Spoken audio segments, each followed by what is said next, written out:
নমস্কার বন্ধুরা, নতুন একটা ভিডিওতে আপনাদের প্রত্যেকে জানাই স্বাগতম। এই মুহূর্তে আবহাওয়ার গুরুত্বপূর্ণ খবর। আজ সকাল থেকেই রাজ্যের বিভিন্ন জেলায় আবহাওয়া পরিষ্কার থাকলেও রৌদ্রোজ্জ্বল আবহাওয়া থাকলেও দুপুরের পর থেকে বেশ কয়েকটা জেলায় আবহাওয়া বদল হতে শুরু করে এবং সকালের ভিডিওতে আপনাদেরকে জানিয়েছিলাম যে দুপুরের পরপর কিছু জেলাতে এবং বিকালের পরপর কয়েকটা জেলার মধ্যে বিক্ষিপ্তভাবে বজ্রগর্ভ মেঘ তৈরি হতে পারে। বিশেষ করে ঝাড়খণ্ড লাগোয়া এবং উত্তর ওড়িশা লাগোয়া অঞ্চলগুলোতে বজ্রগর্ভ মেঘ তৈরি হতে পারে এবং সেই মেঘটা পশ্চিমবঙ্গের দিকে ধেয়ে আসতে পারে, যার জেরে একাধিক জেলায় কিন্তু ঝড় বৃষ্টি নামতে পারে। তো সেই মতো আজকে বিকালের পর থেকে দক্ষিণবঙ্গের বেশ কয়েকটা জেলায় দফায় দফায় ঝড় বৃষ্টি হয়েছে। বেশ কয়েকটা জেলায় কালবৈশাখী ঝড় কিন্তু রেকর্ড হয়েছে। আপনারা কেমন কি ঝড় বৃষ্টি পেয়েছেন অবশ্যই কিন্তু কমেন্টে লিখে জানাবেন, সেই সঙ্গে আপনাদের জেলার নামটাও কিন্তু উল্লেখ করে দেবেন। প্রায় প্রত্যেক দিনই দিনের বেলা আবহাওয়া পরিষ্কার থাকলেও দুপুরের পরপর এবং সেই সঙ্গে কিছু জেলাতে বিকালের পরপর হঠাৎ করে বজ্রগর্ভ মেঘ তৈরি হয়ে বিভিন্ন অঞ্চলে কিন্তু কালবৈশাখী ঝড় বৃষ্টি হচ্ছে। আর এই হঠাৎ ঝড় বৃষ্টির কারণে চাষিরা অনেকটাই ক্ষতির সম্মুখীন হচ্ছেন। বিশেষ করে বাংলার ধান চাষিরা প্রচুর ক্ষতির সম্মুখীন হয়েছেন এবং হচ্ছেন। অনেকেই পরিষ্কার রোদ ঝলমলে আবহাওয়া দেখে ধান কাটছেন এবং দুপুরের পরপর বা বিকালের পরপর এই বৃষ্টিতে ধান ভিজছে। সেই সঙ্গে মাটিতে লুটিয়ে পড়ছে ধান। কিছু কিছু জেলাতে ঝড়ে মাটিতে শুয়ে পড়েছে ধান গাছ, সেই সঙ্গে জলের তলায় অনেকেরই ধানের জমি। এর জেরে কিন্তু অনেকেই ক্ষতির সম্মুখীন হচ্ছেন। তো অনেকে আপনারা জিজ্ঞাসা করছেন যে কবে থেকে এই ঝড় বৃষ্টি বাংলা থেকে পুরোপুরি বিদায় নেবে, কবে থেকে পুরোপুরি বৃষ্টিপাত বন্ধ হয়ে যাবে, যাতে এই ধান কাটার কাজ, ঝাড়াই মারাইয়ের কাজ তাড়াতাড়ি করে নেওয়া যায়, পাকা ধানটা ঘরে তোলা যায়। এ বিষয়ে আপনারা অনেকেই কমেন্ট করছেন। তো আজকের ভিডিওতে সে বিষয়ে বিস্তারিত আলোচনা করব। একই সঙ্গে জানাবো আবহাওয়া দপ্তর নতুন করে কী আপডেট দিল, নতুন কি তারিখ জানানো হয়েছে ঝড় বৃষ্টি বন্ধ হওয়ার ক্ষেত্রে, সমস্ত কিছু আপনাদের পরপর জানাবো এই ভিডিওটার মাধ্যমে। তো ভিডিওটা ভালো লাগলে এবং ইনফরমেটিভ বলে মনে হলে অবশ্যই আপনারা ভিডিওটা একটি করে লাইক করে দেবেন। অবশ্যই ভিডিওটি প্রচুর শেয়ার করবেন। সেই সঙ্গে নতুন দর্শক হয়ে থাকলে লেটেস্ট ভিডিওর আপডেট সবার প্রথমে পাওয়ার জন্য চ্যানেলটিকে সাবস্ক্রাইব করে নিয়ে পাশে থাকা বেল আইকনে ক্লিক করে অল নোটিফিকেশান অপশানটিকে অন করে রাখবেন। লেটেস্ট আপডেট আপনারা সবার প্রথমে পেয়ে যাবেন। সেই সঙ্গে আমাদের ভিডিওটি আপনি এই মুহূর্তে কোন জেলা থেকে দেখছেন অবশ্যই আপনাদের জেলার নামটি কমেন্টে লিখে জানিয়ে দেবেন। সেই সঙ্গে আপনাদের জেলায় এই মুহূর্তে আবহাওয়ার অবস্থা কেমন রয়েছে, বৃষ্টিপাত পেয়েছেন কিনা অবশ্যই কিন্তু কমেন্টে লিখতে ভুলবেন না। শুরুতেই ওয়েদার রেডার থেকে আমরা দেখে নেব সন্ধ্যার পরপর বৃষ্টিপাত হয়েছে কোন কোন অঞ্চলে। তো আমরা দেখতে পাচ্ছি গাঙ্গেয় পশ্চিমবঙ্গের মধ্যে, উত্তর ওড়িশার মধ্যে, ঝাড়খণ্ডের মধ্যে এবং বিহারের মধ্যে বৃষ্টি হয়েছে দক্ষিণ আসামের মধ্যে এবং সংলগ্ন উত্তর ত্রিপুরার দিকেও, এবং সেই সঙ্গে সংলগ্ন বাংলাদেশের মধ্যেও কিছু কিছু অংশে বৃষ্টিপাত হয়েছে। একটু জুম করে আপনাদেরকে দেখাই। দেখুন বন্ধুরা, বৃষ্টি কিন্তু ভালো মাত্রায় হয়েছে পশ্চিম মেদিনীপুর ঝাড়গ্রামের মধ্যে। আমরা দেখতে পাচ্ছি বেলদা, তারপরে কেশিয়ারি, নয়াগ্রাম, খড়গপুর, তারপরে মেদিনীপুর, এছাড়া আমরা দেখতে পাচ্ছি বেলি, পিংলা, বালিচক, সেই সঙ্গে পাঁশকুড়া, কেশপুর, শালবনী, ঘাটাল, চন্দ্রকোনা, গোয়ালতোর, তারপরে সিমলাপাল, এদিকে রানীবাঁধ, রায়পুর, শিলদা, বিনপুর, তারপরে বান্দোয়ান বৃষ্টি হয়েছে খাতড়ার দিকে, তারপরে মানবাজার, হাতিরামপুর, তারপরে বিরা, এদিকে পাগদা, এই অঞ্চলগুলোয় বৃষ্টি হয়েছে বলরামপুরের দিকে, পুরুলিয়ায় বৃষ্টি হয়েছে মুড়িতে, তারপরে হুড়া, এদিকে বাঁকুড়াতে বৃষ্টি হয়েছে বিকালের দিকে, তারপরে বৃষ্টিপাত হয়েছে পশ্চিম বর্ধমানের মধ্যে আসানসোল, এদিকে আমরা দেখতে পাচ্ছি পার্শ্ববর্তী কুলটি, তারপরে দিকে রানীগঞ্জ, রঘুনাথপুর, শালতোরা, এই সমস্ত অংশে বৃষ্টি হয়েছে।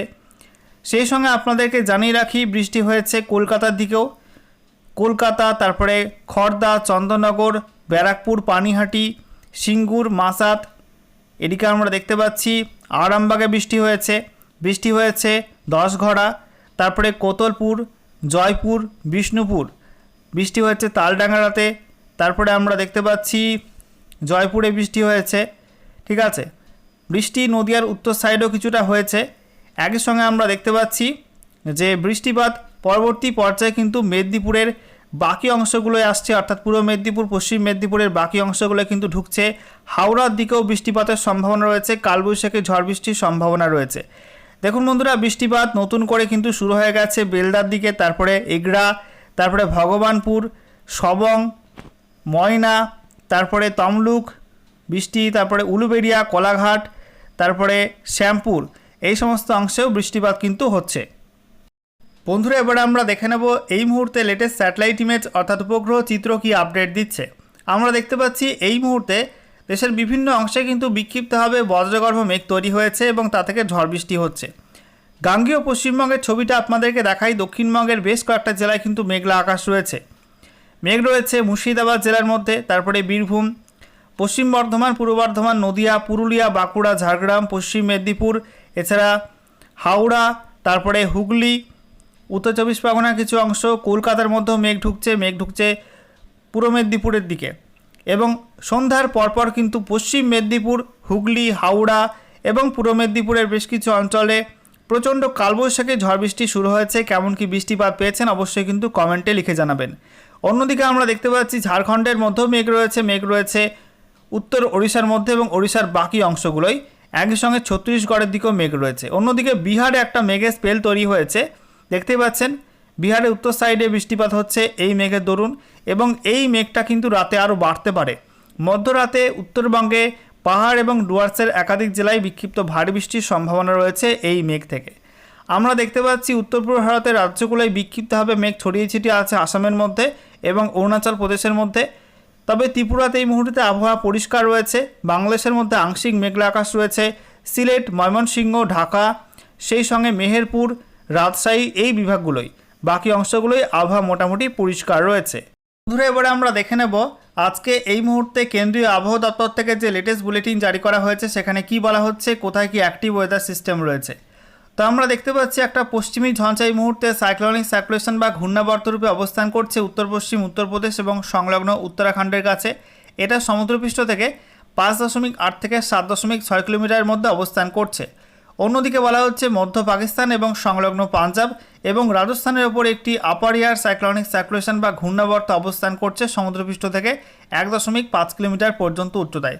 অন্যদিকে বলা হচ্ছে একটি অক্ষরেখা রয়েছে, ওই যে মধ্য পাকিস্তান এবং সংলগ্ন পাঞ্জাব এবং রাজস্থানের ওপর যে ঘূর্ণাবর্ত আছে সেখান থেকে উত্তর পশ্চিম বাংলাদেশ পর্যন্ত একটি নিম্নচাপ অক্ষরেখা বিস্তৃত রয়েছে। নিম্নচাপ অক্ষরেখাটি বলা হচ্ছে হরিয়ানা, তারপরে দক্ষিণ পশ্চিম উত্তরপ্রদেশের উপরে থাকা ঘূর্ণাবর্ত হয়ে তারপর উত্তরপ্রদেশের ওপর দিয়ে, বিহারের ওপর দিয়ে পশ্চিমবঙ্গের উত্তরের জেলাগুলো এবং সংলগ্ন সিকিম হয়ে এটা উত্তর পশ্চিম বাংলাদেশ পর্যন্ত বিস্তৃত রয়েছে সমুদ্রপৃষ্ঠ থেকে 1.5 কিলোমিটার পর্যন্ত উচ্চতায়। সেই সঙ্গে বলা হচ্ছে আরও একটি অক্ষরেখা রয়েছে, নিম্নচাপ অক্ষরেখা।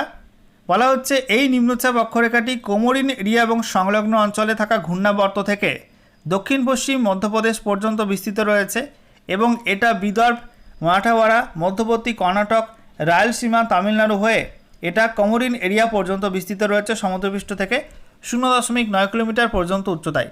অন্যদিকে বলা হচ্ছে দক্ষিণ পশ্চিম উত্তরপ্রদেশ এবং সংলগ্ন অঞ্চলে সমুদ্রপৃষ্ঠ থেকে 0.9 কিলোমিটার পর্যন্ত উচ্চতায় একটি আপার এয়ার সাইক্লোনিক সার্কুলেশন রয়েছে। এছাড়া বলা হচ্ছে একটি অক্ষরেখা রয়েছে ওই অঞ্চলে থাকা ঘূর্ণাবর্তের ওপর থেকে মধ্য ওড়িশা পর্যন্ত একটি নিম্নচাপ অক্ষরেখা বিস্তৃত রয়েছে, যেটা পূর্ব মধ্যপ্রদেশের ওপর দিয়ে, ছত্তিশগড়ের ওপর দিয়ে মধ্য ওড়িশা পর্যন্ত বিস্তৃত রয়েছে সমুদ্রপৃষ্ঠ থেকে 0.9 কিলোমিটার পর্যন্ত উচ্চতায়। অন্যদিকে মধ্য আসাম এবং সংলগ্ন অঞ্চলে সমুদ্রপৃষ্ঠ থেকে 1.5 কিলোমিটার পর্যন্ত উচ্চতায় একটি আপার এয়ার সাইক্লোনিক সার্কুলেশন বা ঘূর্ণাবর্ত অবস্থান করছে। এছাড়া বলা হচ্ছে দক্ষিণ আন্দামান সাগর এবং সংলগ্ন অঞ্চলে একটি নতুন ঘূর্ণাবর্ত তৈরি হয়েছে সমুদ্রপৃষ্ঠ থেকে 1.5 কিলোমিটার পর্যন্ত উচ্চতায়। সেই সঙ্গে বলা হচ্ছে কোমোরিন এরিয়া এবং সংলগ্ন অঞ্চলে একটি ঘূর্ণাবর্ত আছে সমুদ্রপৃষ্ঠ থেকে 1.5 কিলোমিটার পর্যন্ত উচ্চতায়।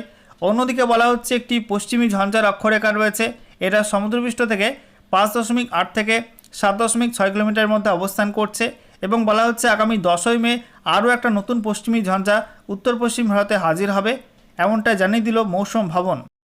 বন্ধুরা, এবারে আমরা দেখে নেব আজকে আলিপুর আবহাওয়া দপ্তর থেকে যে রেনফল ফোরকাস্ট জারি করা হয়েছে সেখানে কি বলা হচ্ছে, আগামী দিনগুলিতে কোন কোন দিন কোন কোন জেলায় কেমন কি বৃষ্টিপাত থাকবে, কবে থেকে বৃষ্টিপাত কমতে পারে, এগুলো আপনাদের পরপর দেখাচ্ছি। তো বলা হচ্ছে আজকের বাকি সময়টা অর্থাৎ রাতের মধ্যে এবং তারপরে আগামীকাল 9 মে 2026 সকাল 8:30 পর্যন্ত সময়ের মধ্যে উত্তরবঙ্গে দার্জিলিং, কালিম্পং, জলপাইগুড়ি, আলিপুরদুয়ার, কোচবিহার এই জেলাগুলোয় বেশি মাত্রায় বৃষ্টি হবে, ওয়াইড স্প্রেড রেনের সম্ভাবনা আছে। সেই সঙ্গে জানিয়ে রাখি এই জেলাগুলির মধ্যে 76 থেকে 100% অঞ্চলে বৃষ্টিপাতের সম্ভাবনা থাকবে। অন্যদিকে উত্তর দিনাজপুর, দক্ষিণ দিনাজপুর, মালদা উত্তরবঙ্গের এই 3 জেলা, সেই সঙ্গে দক্ষিণবঙ্গের প্রত্যেক জেলাতেই ফেয়ারলি ওয়াইড স্প্রেড রেনের সম্ভাবনা রয়েছে। অর্থাৎ দক্ষিণবঙ্গের মধ্যে প্রত্যেক জেলাতে এবং উত্তরবঙ্গের এই 3 জেলার মধ্যে 51 থেকে 75% অঞ্চলে বৃষ্টিপাতের সম্ভাবনা থাকবে আগামীকাল সকাল 8:30 পর্যন্ত সময়ের মধ্যে। এরপর আমরা দেখতে পাচ্ছি 9 মে 2026 সকাল 8:30 থেকে 10 মে 2026 সকাল 8:30 পর্যন্ত সময়ের মধ্যে উত্তরবঙ্গের প্রত্যেক জেলাতেই বলা হয়েছে ফেয়ারলি ওয়াইড স্প্রেড রেনের সম্ভাবনা আছে। অর্থাৎ উত্তরবঙ্গের মধ্যে 51 থেকে 75% অঞ্চলে বৃষ্টিপাত হবে আগামীকাল। এবং দক্ষিণবঙ্গে আমরা দেখতে পাচ্ছি পূর্ব বর্ধমান, পশ্চিম বর্ধমান, পুরুলিয়া, বাঁকুড়া, ঝাড়গ্রাম, পশ্চিম মেদিনীপুর এই জেলাগুলোয় বেশি মাত্রায় বৃষ্টি হবে। এই জেলাগুলোয় ওয়াইড স্প্রেড রেনের সম্ভাবনা রয়েছে। অর্থাৎ এই জেলাগুলির মধ্যে 76 থেকে 100% অঞ্চলে বৃষ্টিপাতের সম্ভাবনা থাকবে। অন্যদিকে বীরভূম, মুর্শিদাবাদ, নদিয়া, উত্তর এবং দক্ষিণ 24 পরগনা, হুগলি, হাওড়া, কলকাতা, পূর্ব মেদিনীপুর এই জেলাগুলির মধ্যে ফেয়ারলি ওয়াইড স্প্রেড রেনের সম্ভাবনা রয়েছে। অর্থাৎ এই জেলাগুলির মধ্যে 51 থেকে 75% অঞ্চলে বৃষ্টিপাতের সম্ভাবনা থাকবে। আচ্ছা, এরপর দেখুন বন্ধুরা 10 মে 2026 সকাল 8:30 থেকে 11 মে 2026 সকাল 8:30 পর্যন্ত সময়ের মধ্যে উত্তরবঙ্গে বৃষ্টিপাত কিন্তু কিছুটা কমে যাবে। উত্তরবঙ্গের প্রত্যেক জেলার ক্ষেত্রেই বলা হচ্ছে স্ক্যাটার রেনফলের সম্ভাবনা রয়েছে ওই সময়টাই, যেখানে উত্তরবঙ্গের 26 থেকে 50% অঞ্চলেই বৃষ্টিপাতের সম্ভাবনা থাকবে ওই সময়টার মধ্যে। অন্যদিকে দক্ষিণবঙ্গে বেশি বৃষ্টিপাতের সম্ভাবনা থাকবে মুর্শিদাবাদ, বীরভূম, পশ্চিম বর্ধমান, পুরুলিয়া, বাঁকুড়া, ঝাড়গ্রাম, পশ্চিম মেদিনীপুর এই জেলাগুলোই, সেই সঙ্গে পূর্ব মেদিনীপুর এই জেলাগুলিতে বলা হচ্ছে এই জেলাগুলোই ফেয়ারলি ওয়াইড স্প্রেড রেনের সম্ভাবনা রয়েছে। অর্থাৎ এই জেলাগুলির মধ্যে 51 থেকে 75% অঞ্চলে বৃষ্টিপাতের সম্ভাবনা থাকছে। অন্যদিকে বাকি জেলাগুলো অর্থাৎ নদিয়া, পূর্ব বর্ধমান, হুগলি, হাওড়া, কলকাতা, উত্তর এবং দক্ষিণ 24 পরগনা এই জেলাগুলোই বিক্ষিপ্ত বৃষ্টিপাতের সম্ভাবনা রয়েছে। বৃষ্টিপাতের সম্ভাবনা একটু হলেও কম। বলা হচ্ছে এই জেলাগুলির মধ্যে 26 থেকে 50% অঞ্চলে শুধুমাত্র বৃষ্টিপাতের সম্ভাবনা থাকবে। ঠিক আছে। আচ্ছা, এরপর দেখুন বন্ধুরা বলা হচ্ছে 11 মে 2026 সকাল 8:30 থেকে 12 মে 2026 সকাল 8:30 পর্যন্ত সময়ের মধ্যে উত্তরবঙ্গের প্রত্যেক জেলাতে কিন্তু বৃষ্টিপাত কমে যাবে। উত্তরবঙ্গে চিটে ফোটা বৃষ্টি কোথাও কোথাও হতে পারে, বৃষ্টিপাতের সম্ভাবনা কিন্তু খুবই কম। দক্ষিণবঙ্গে একই ছবি, কোথাও কোথাও চিটে ফোটা বৃষ্টি হতে পারে, বৃষ্টিপাতের সম্ভাবনা খুবই কম। তো দেখতেই পাচ্ছেন বন্ধুরা 11 মে 2026 সকাল 8:30 থেকে আস্তে আস্তে কিন্তু বৃষ্টিপাত কিছুটা কমে যাবে উত্তরবঙ্গে এবং দক্ষিণবঙ্গের বিভিন্ন জেলাতে। ঠিক আছে। এরপর আমরা দেখতে পাচ্ছি 12 মে থেকে ফের বৃষ্টি বাড়বে উত্তরবঙ্গে। 12 মে 2026 সকাল 8:30 থেকে 13 মে 2026 সকাল 8:30 পর্যন্ত সময়ের মধ্যে উত্তরবঙ্গে পাহাড় এবং ডুয়ার্সের প্রত্যেক জেলায় বৃষ্টি বাড়বে। দার্জিলিং, কালিম্পং, জলপাইগুড়ি, আলিপুরদুয়ার, কোচবিহার এই জেলাগুলিতে ফেয়ারলি ওয়াইড স্প্রেড রেনের কথা বলা হয়েছে। অর্থাৎ এই জেলাগুলির মধ্যে 51 থেকে 75% অঞ্চলে বৃষ্টিপাতের সম্ভাবনা থাকবে। এছাড়া উত্তর দিনাজপুর, দক্ষিণ দিনাজপুর, মালদা এই জেলাগুলির মধ্যে বিক্ষিপ্ত বৃষ্টিপাত হতে পারে। অর্থাৎ 26 থেকে 50% অঞ্চলে শুধুমাত্র বৃষ্টিপাতের সম্ভাবনা রয়েছে এই 3 জেলাতে। অন্যদিকে দক্ষিণবঙ্গে ওই সময়টা চিটে ফোটা বৃষ্টি কোথাও কোথাও হতে পারে, ওই সময়টা কিন্তু দক্ষিণবঙ্গে বৃষ্টিপাতের সম্ভাবনা একটু হলেও কম থাকবে। তো বুঝতেই পারছেন বন্ধুরা 11 মে থেকে দক্ষিণবঙ্গে বৃষ্টি কমে যাবে। ঠিক আছে। তবে উত্তরবঙ্গে বিক্ষিপ্ত বৃষ্টিপাত এবং কোথাও কোথাও কিন্তু বিক্ষিপ্ত ভারী বৃষ্টিও হতে পারে। এরপর 13 মে 2026 সকাল 8:30 থেকে 14 মে এবং তারপরে 15 মে 2026 সকাল 8:30 পর্যন্ত সময়ের মধ্যে উত্তরবঙ্গে কিন্তু বৃষ্টির মাত্রা আরও কিছুটা বেড়ে যাবে। দার্জিলিং, কালিম্পং, জলপাইগুড়ি, আলিপুরদুয়ার, কোচবিহার অর্থাৎ উত্তরবঙ্গে পাহাড় এবং ডুয়ার্সের প্রত্যেক জেলাতে ওয়াইড স্প্রেড রেন হবে। অর্থাৎ 76 থেকে 100% অঞ্চলে বৃষ্টিপাতের সম্ভাবনা থাকবে। তবে উত্তর দিনাজপুর, দক্ষিণ দিনাজপুর, মালদায় বৃষ্টিপাতের সম্ভাবনা কমে যাবে। এই জেলাগুলোই ফেয়ারলি ওয়াইড স্প্রেড রেন হতে পারে। অর্থাৎ 51 থেকে 75% অঞ্চলে শুধুমাত্র বৃষ্টিপাতের সম্ভাবনা থাকবে। অন্যদিকে দক্ষিণবঙ্গের প্রত্যেক জেলাতেই ওই সময়টায় বিক্ষিপ্ত চিটেফোঁটা বৃষ্টি কোথাও কোথাও হতে পারে, আবার কোথাও কোথাও হালকা থেকে মাঝারি বৃষ্টি হতে পারে। দক্ষিণবঙ্গের প্রত্যেক জেলাতেই স্ক্যাটার রেনফলের কথা বলা হয়েছে। অর্থাৎ 26 থেকে 50% অঞ্চলেই দক্ষিণবঙ্গের মধ্যে বৃষ্টিপাতের সম্ভাবনা থাকছে ওই সময়টার মধ্যে। তো বুঝতেই পারছেন বন্ধুরা 11 এবং 12 মে এই দুদিন দক্ষিণবঙ্গে আবহাওয়া কিছুটা পরিষ্কার থাকার সম্ভাবনা আছে, ঝড় বৃষ্টি কিছুটা কম থাকতে পারে ওই সময়টাই। তো এই সময়টার মধ্যে ধান কাটার থাকলে আপনারা কাটতে পারেন এবং ঝাড়াই মারাইয়ের কাজ করা থাকলে এগুলো কিন্তু করে নিতে পারেন। তারপরে কিন্তু 13 থেকে 15 মে এই সময়টা আমরা দেখতে পাচ্ছি উত্তরবঙ্গে বেশি মাত্রায় বৃষ্টি হবে। দক্ষিণবঙ্গে বিক্ষিপ্ত বৃষ্টিপাত কোথাও কোথাও হতে পারে, পুরোপুরি কিন্তু পরিষ্কার আবহাওয়ার গ্যারান্টি দেওয়া যাচ্ছে না। তবে 11 থেকে 12 মে এই সময়টার মধ্যে আবহাওয়া অনেকটা পরিষ্কার থাকার সম্ভাবনা আছে দক্ষিণবঙ্গের মধ্যে।